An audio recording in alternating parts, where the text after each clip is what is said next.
Isang pinagpalang araw sa inyong lahat. Tayo po'y magninilay sa salita ng Diyos, ang pinagmumulan ng awan ng ating buhay, ang salitawa.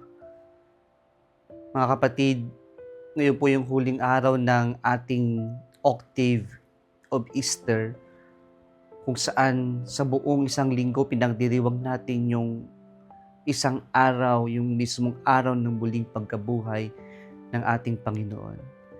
And so the challenge now is to believe in the truth that the Lord is truly risen. Madaling paniwalaan yung kadalasan mas mabilis tayo maniwala sa chismis kaysa kung ano talaga yung totoo. Kaya po pinapahayag ng Panginoon ngayon na manampalataya tayo, na maniwala tayo na ang Diyos ay totoong muling nabuhay.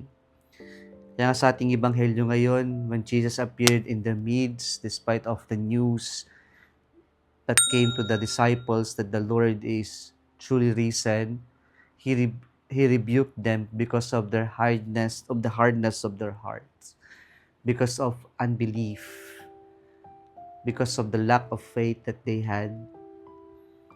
And so we pray in this today that the Lord will strengthen our faith, will increase our faith, so that we will keep on believing in God despite of the lack of evidence that we may found in our life.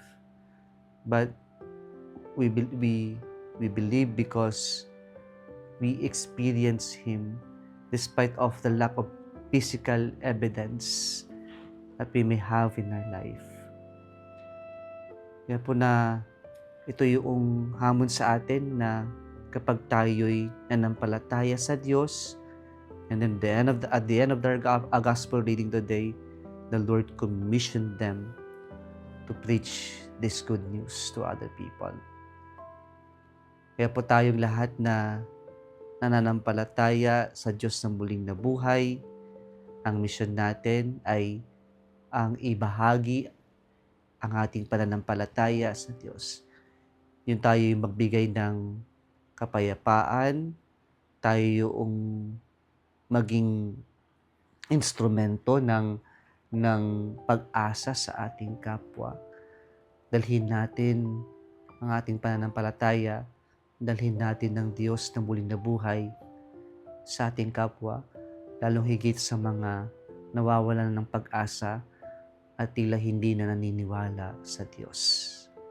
Kung nagustuhan mo ang video na ito, huwag kalimutang mag-like, share at mag-subscribe sa Salitawa Facebook page and YouTube channel. Muli isang pinagpalang araw sa inyong lahat.